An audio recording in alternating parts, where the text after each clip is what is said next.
Hi, hello, ciao, moro, moi. Greetings here from Estonia, Tallinn. I'm Tatiana Spiteri. You are watching Blogovision. Today we are looking at the order. The running order is out, and now we know who is going to compete in which particular order in semi-final 1 and 2. And plus, this year is going to be really different because these 5 automatic qualifiers plus Sweden, which won last year and is going to be in the final automatically, are going to be sort of immersed into the show, going to perform live in the semifinals.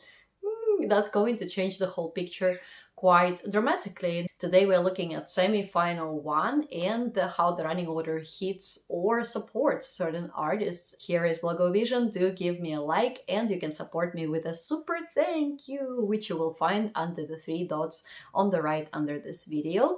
Thank you so much if you're following me, and if you still haven't subscribed, do subscribe and let's have this Eurovision party. Europapa, Euro party, Europe, let's go.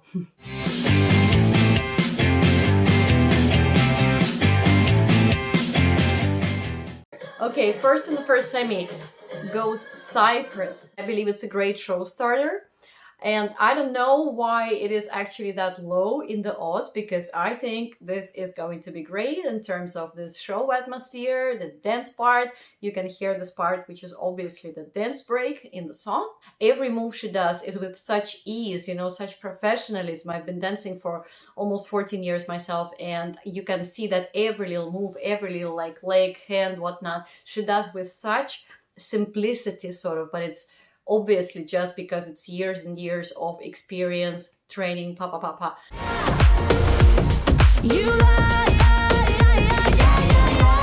The song itself is super melodic. The dance is going to be on fire. Silly is going to deliver it both vocally and visually. So I see it absolutely qualifying, no questions asked. And plus creating this real atmosphere of Eurovision from moment 1.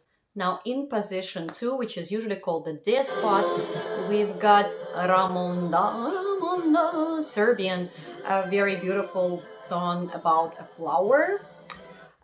What do I personally think? This is very, well, unfortunate that it comes second, because it's simple statistics. You can say pro, you can say against, but it's simply like that the second spot is usually one of the most forgotten, if not the most forgotten in the whole semi-final and grand final as well. Since the first one is like killer, opening the show, special effects, wow, everybody understands Eurovision has started.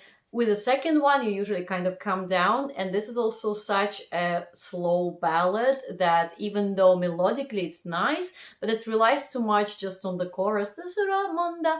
I do not remember anything else from the song apart from this word. I'm sorry.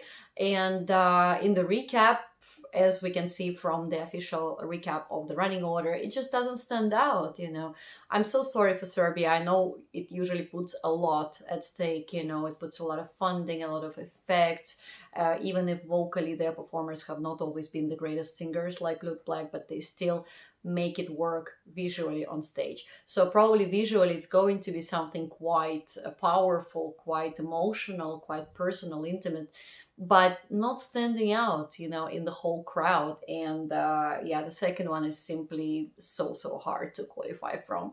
You can argue that, yeah, the fact that it's a beautiful song and memorable chorus is gonna give it a couple of extra points to qualify.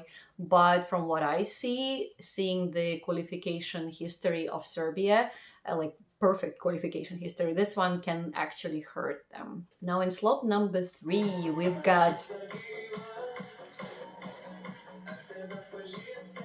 number 3 is a good position in the semi, and the song is good, and the performer is quite a likable character, and everything works for him, everything works for Sylvester Belt and a Lithuanian Look Telkor, as I call it. I always hear like misheard lyrics, look down, look down. There was a movie, Don't Look Up, so Don't Look Up means what? Look down. And I will call this song Look Down. This is so going through, no other questions asked. Now who comes after that will be in trouble, and it's really going to be hard to qualify after Sylvester. And who is that? That is Ireland.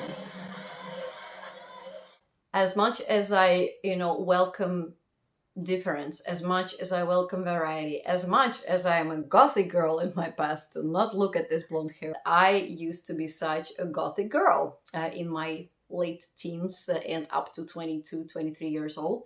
There was almost no other color in my wardrobe but black, and you could see all kinds of blue or purple lips, you know, always a black nail polish, and always looking, I see the stars in your eyes, but I do not see the star in this particular performance. You know, that I know that I'll be hated just like I was after the reaction to Ireland, that for me this is a non-qualifier. From this position, it will be even harder to qualify. Let's just talk the slot for a moment. After Looktel, the fourth is already a hard spot to qualify from, because the third one is usually just a bit more memorable just by how it's running in the order. And the fourth place after Looktel, after Sylvester Belt and this electronic bomb. Wow, you know, our girl will really have to try her best, tried really, you know, like to stand out in all possible ways. I don't know, she has to bring all kinds of Adam's family onto the stage to create this unforgettable, not doomsday, but happy day for her to qualify. After that, we have United Kingdom and Ole Alexander with his song Dizzy. This is not to be talked about in, you know, in the sphere of this semi-final analysis, but may I just say that the song is actually, you know, going to grow on you as you listen to it once or twice, but not more than that. It's actually, it has this kind of an effect of fading away with time. Once you've got used to it, once you've got used to the melody and "This is from the Kisses," and then you just, it's done, you know, after 3-4 listenings, you don't want to put it on repeat. At least me, it's an easily kind of falling out of love type of song. So all the good luck to Oli in the final, but I do not think we'll see it in top 10 this year. That's just my personal prediction. But we are going to back to our running order of semi-final 1, and following Oli comes Ukraine and Mama Teresa. Good position, you know what, after having a break, and probably there will be also the host talking to the participants, and then they'll say, okay, let's get back to it, and now we have "Welcome Please Ukraine" on stage. And so it will create this necessary kind of a break to get back into it, you know. And since the song is very different from Ole Alexander's, this is also going to be very memorable, so there is no doubt about qualification status of Alena and Jerry Hale. Obviously, they have a lot of supporters in Ukraine, but also people who are from Ukraine and live now all around Europe will crazily vote for this to go through. So no questions about qualification. Let us go to spot 6.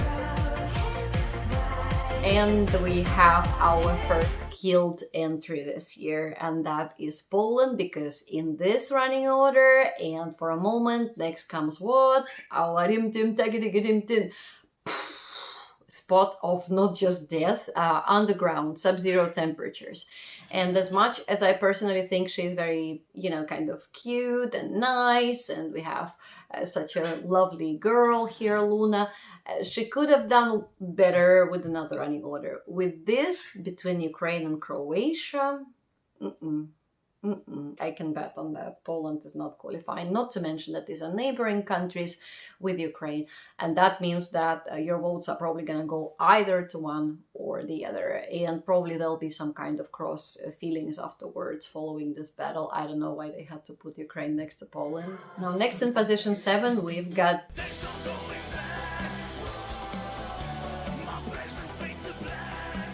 His presence is not fading to black. Croatia is qualifying to the final for sure, and one couldn't think of a better position to perform from. The 7 is awesome, you know, it's just exactly there for people who are slow to turn on their TVs in the countries where Eurovision is broadcast, and also for those who are streaming it, because not everybody joins the stream straight away, like, hey, what are you doing tonight? I'm watching Eurovision. What? Wait, isn't it the final on Saturday? Yeah, but today is the semi-final, and so on. And so by the time you tune in, this is already going to be, not you personally, but some of viewers who are not crazy Eurovision fans, they are going to switch it on from probably 4th or 5th position, and so they will not skip this. They will go, huh, Really? Eurovision? More like welcome to Rammstein Eastern style. This is easily the second semi-final winner for me, and probably for many Euro fans as well. And whoever goes after Rim Tim Tagidim is going to be in a very sad and unfavorable place, and it is Iceland. Never got it right. Yeah, first of all, the position is not right for our beautiful Hera Björk, who's already been on stage of Eurovision, but also simply being after Rim Tim Takirim, as much as you love the song, you are not going to probably pick up your phone and vote for this. This is a nice party track. It could go well as the opener of Eurovision. But even from that position, I don't think it would have easily qualified. This year, Iceland is most probably out. I am sorry. You know, really, there weren't so many outstanding tracks this year in the national selection in Iceland. As much as we all love Dadihan Gagna Magnet, this is not going to have that resonance among Eurofans, I'm afraid. And then we have this sort of intermediary act of the Big Five member Germany and Desak. I know that there's a lot of hate for the song, but I personally still love it. I adore this voice. I don't think we can discard, and jury are not going to discard, how amazing vocally and easy to listen to, easy to walk with your headphones with, always on the run, run, run, ho. Yeah, I hope that this is going to be, if even killed with the public in the grand final, still Isak is going to get some support from the jury. Let's hope for the best, but this is not one of those who will either qualify or not from the same. But once the intermediary act is over, we are back to take a look at Slovenia with Veronica about setting beautiful women as witches on fire.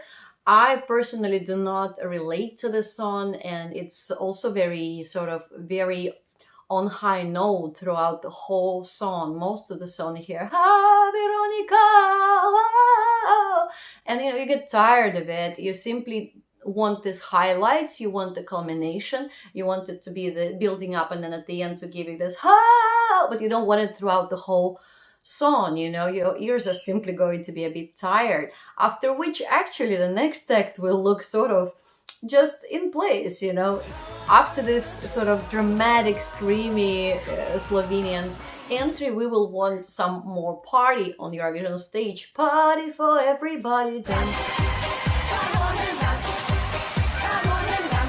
Come on and do it, Finland, and fire it up. Funnily enough, Veronica is about setting beautiful women on fire, and then we'll have Finland again with all kinds of handheld fireworks. What a coincidence.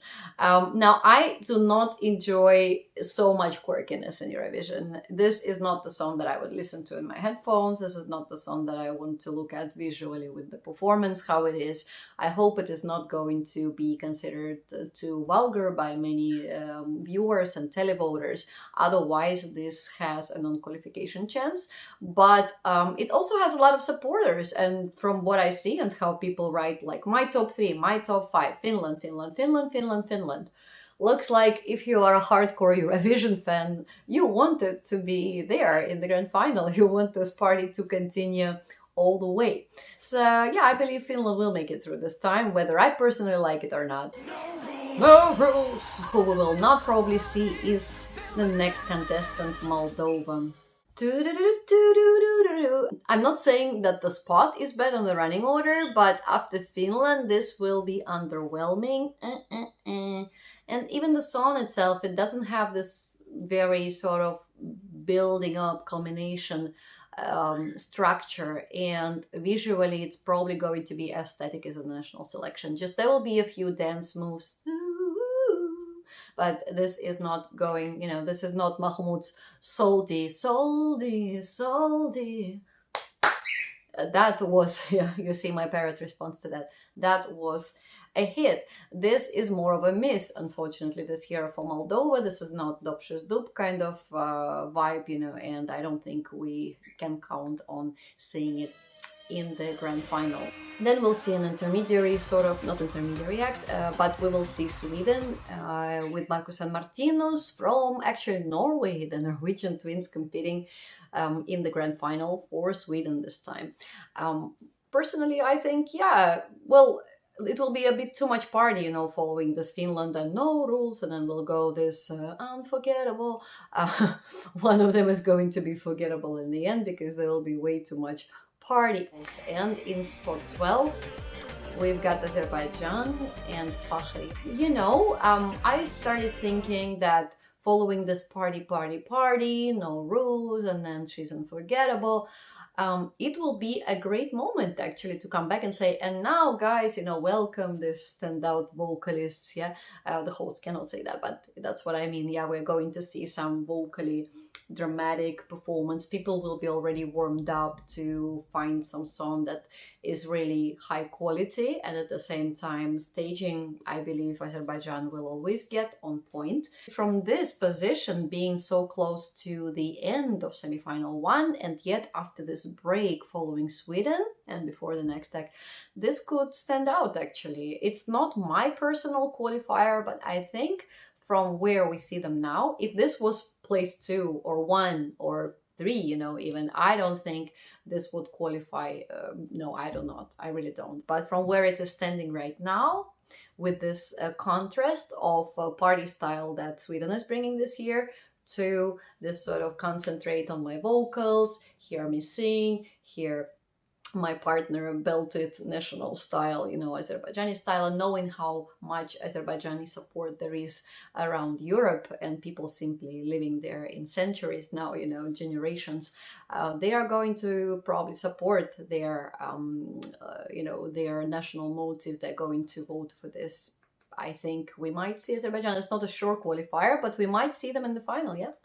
And right after that goes Australia, and the song which, even though not similar, to the national motives of Azerbaijan on the one hand, but it's also very indigenous, it's also very local, and it showcases this a bit of, ancestral, like tribal maybe, part of Australia. People say that this is the most Australian song they've ever sent to Eurovision, not just a cliche type of vote for me song, but something that they really listen to and that is very radio friendly.